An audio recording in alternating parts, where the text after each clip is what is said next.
First year राजनीति विज्ञान के स्टूडेंट्स, हम लोग पढ़ रहे हैं राजनीति विज्ञान की प्रकृति या स्वरूप। और पिछले लेक्चर में हमने पढ़ा था कि राजनीति विज्ञान को विभिन्न विचारक विज्ञान नहीं मानते और उसके क्या तर्क उन्होंने दिए हैं ये हमने स्पष्ट किए थे। आज हम दूसरा पक्ष देखेंगे और वो है कि राजनीति विज्ञान को विज्ञान मानने वाले कौन कौन से विचारक हैं और इसकी वैज्ञानिकता को सिद्ध करने के लिए उन्होंने कौन कौन से तर्क दिए हैं। जो विचारक राजनीति विज्ञान को विज्ञान मानते हैं उनमें जेलिनेक, लॉस्की, फाइनर, अरस्तु, बोदा, हॉब्स, मॉन्टेस्क्यू, ब्राइस, बंशली इत्यादि विचारकों के नाम प्रमुख रूप से लिए जाते हैं और ये तर्क देते हुए स्पष्ट करते हैं कि जिस तरह से विज्ञान में क्रमबद्ध और व्यवस्थित अध्ययन किया जाता है, राजनीति विज्ञान में भी इस तरह का अध्ययन हम करते हैं और किया जा सकता है।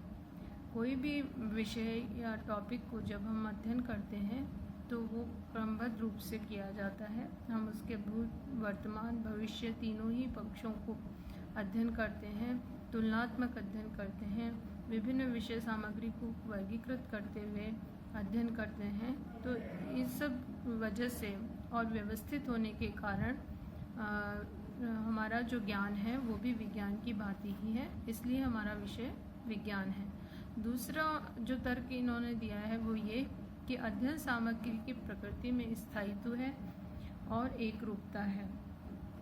कई विभिन्न विचारकों की विचारधारा विभिन्न विशेष परिस्थितियों में राजनीतिक विशेष घटनाक्रम में एक जैसी देखी जा सकती है।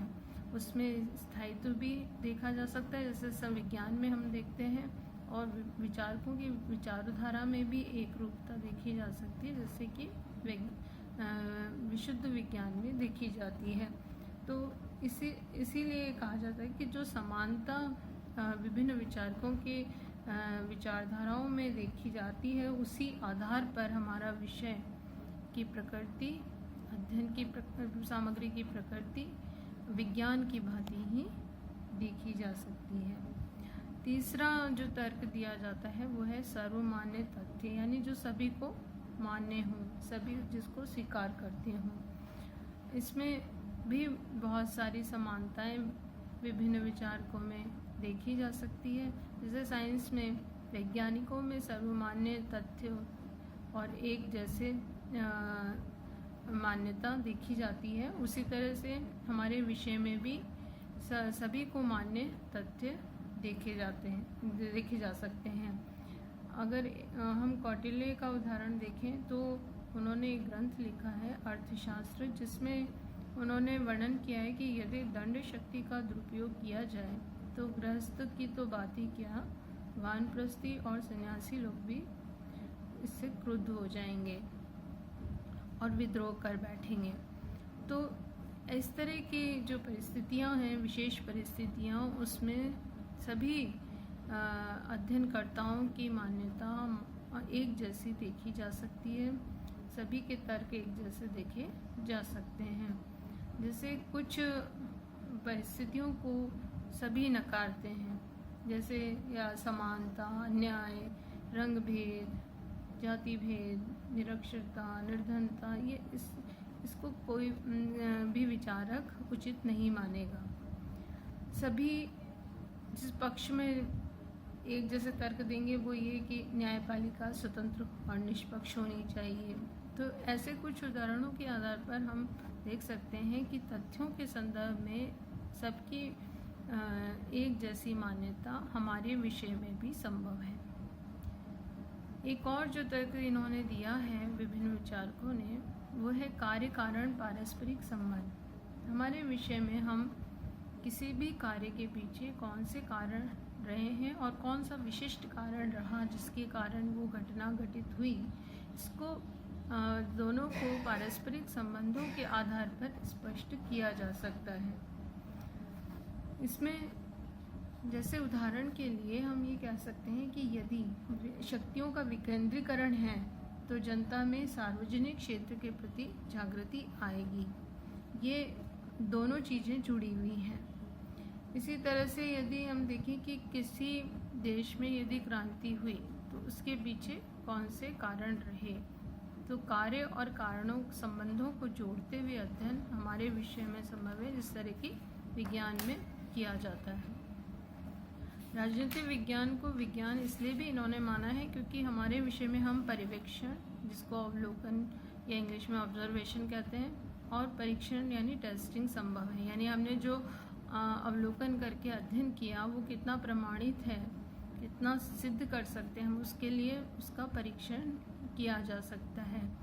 तो ये इस तरह का जो अध्ययन है वो वैज्ञानिक अध्ययन होता है, विज्ञान में ही संभव है। और हमारे विषय को भी इसीलिए विज्ञान कह सकते हैं क्योंकि हम किसी भी राजनीतिक घटनाओं का पर्यवेक्षण भी कर सकते हैं और उसको सिद्ध करने के लिए उसका परीक्षण भी किया जा सकता है, टेस्टिंग किया जा सकता है, जो संभव है।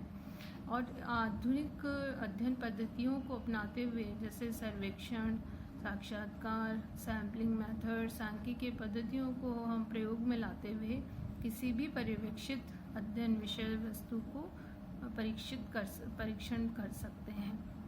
इसलिए हमारा विषय विज्ञान की श्रेणी में आता है। एक और जो तर्क दिया जाता है वो है भविष्यवाणी की क्षमता।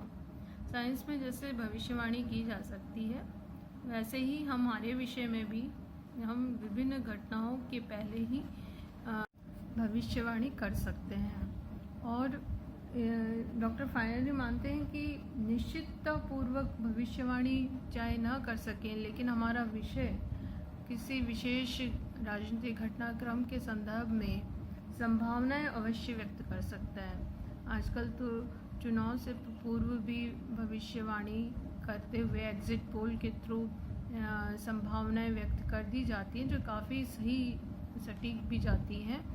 और ये बताया जाता है कि आने वाले चुनावों का परिणाम क्या हो सकता है।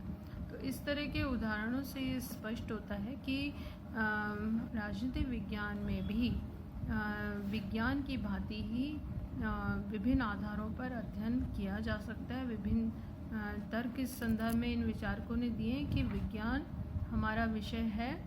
डॉक्टर गार्नर तो ये भी मानते हैं कि विज्ञान वो विषय होता है जिसमें कि हम पर्यवेक्षण कर सकते हैं, अनुभव कर सकते हैं, अनुभव के आधार पर जो भी ज्ञान होता है उसको हम इसमें कर सकते हैं, और अध्ययन के आधार पर जो भी तथ्य इकट्ठे हुए हैं उन तथ्यों को जोड़ते हुए क्रमबद्ध और वर्गीकृत करते हुए अध्ययन कर सकते हैं, जैसे कि साइंटिस्ट करते हैं साइंस में। राजनीतिक विज्ञान में भी इस तरह का अध्ययन संभव है, इसलिए ये विषय विज्ञान की श्रेणी में आता है।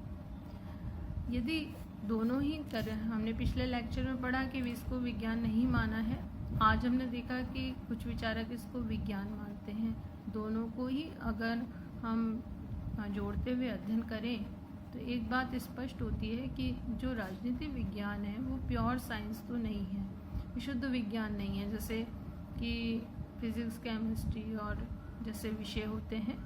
लेकिन हमारा विषय एक अनिश्चित विज्ञान, अनसर्टन साइंस जरूर कहा जा सकता है, या इसको मौसम विज्ञान की भांति ही एक विज्ञान माना जा सकता है। जैसे मौसम विज्ञान में होता है कि भविष्यवाणी की गई कि आज बारिश आएगी और नहीं आती है, धूप खिल जाती है, उसी तरह से राजनीतिक विज्ञान भी अनिश्चित विज्ञान है कि हम संभावनाएं व्यक्त कर सकते हैं, वो सही भी हो सकती है और वो गलत भी हो सकती है। तो अनिश्चित विज्ञान कहना इसको तार्किक आधार पर ज़्यादा उचित है, क्योंकि राजनीतिक विज्ञान का संबंध सामाजिक और राजनीतिक जीवन से है, न कि पदार्थ से।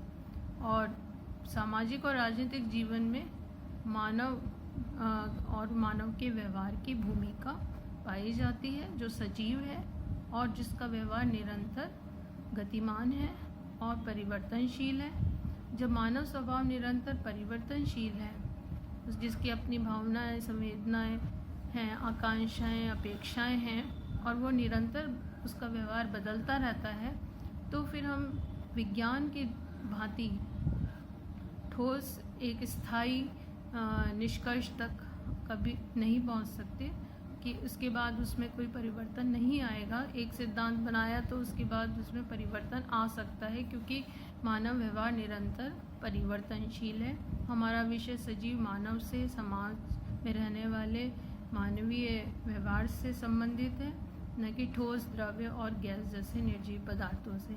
इसलिए ये परिवर्तनशीलता होने के कारण एक विशुद्ध प्योर साइंस की श्रेणी में तो विषय नहीं आ सकता, लेकिन ये एक अनिश्चित विज्ञान की श्रेणी में अवश्य आ सकता है।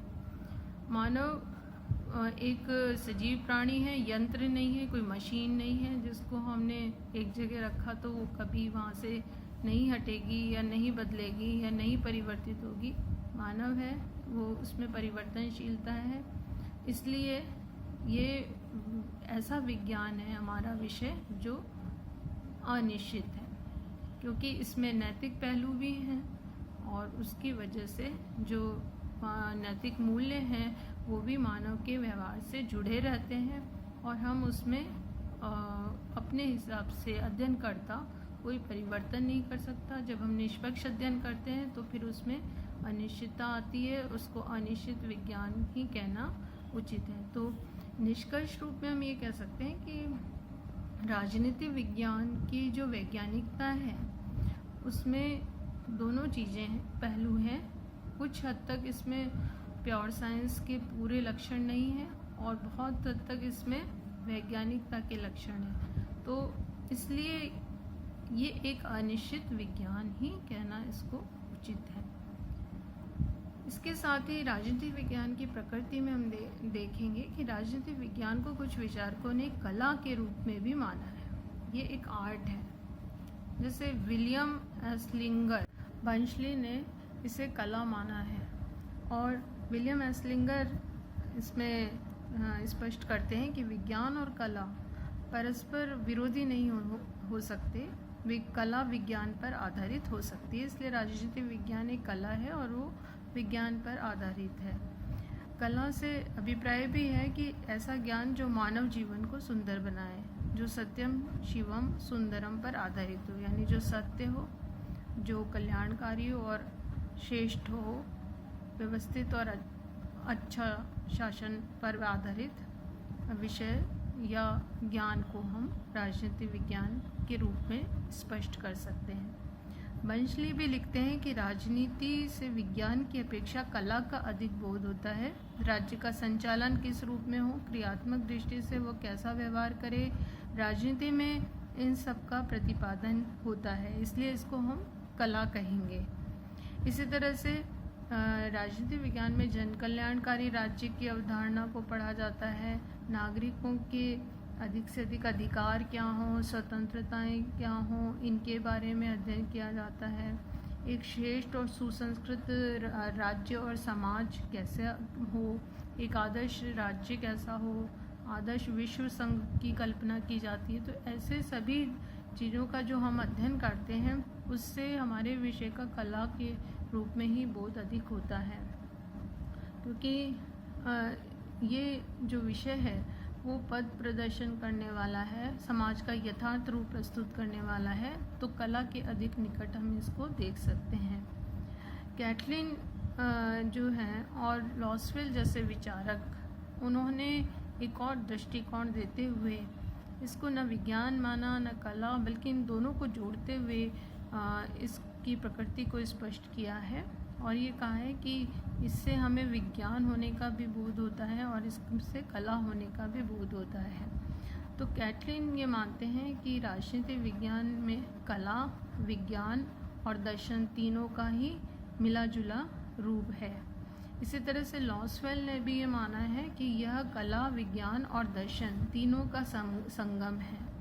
तो ये जो आधुनिक विचारक हैं, इन्होंने राजनीतिक विज्ञान में इन तीनों ही तत्वों को जोड़ते हुए कला, दर्शन और विज्ञान, इन तीनों पर ही आधारित हमारे विषय को माना है। इसलिए ये सर्वाधिक उचित हमें लगता है, क्योंकि राजनीतिक विज्ञान का संबंध कला से भी है, दर्शन पर भी आधारित है और वैज्ञानिक आधार पर भी अध्ययन किया जाता है। इसीलिए इसका नाम भी विज्ञान है, राजनीतिक विज्ञान। तो ये कंप्लीट इसका नामकरण तभी होगा, इसकी प्रकृति को संपूर्ण रूप में तभी समझा जा सकता है जब हम तीनों को जोड़ते हुए अध्ययन करें। तो राजनीति विज्ञान की प्रकृति को हमने इन विभिन्न आधारों पर समझा और इसके आधार पर हम इसकी प्रकृति को स्पष्ट कर सकते हैं।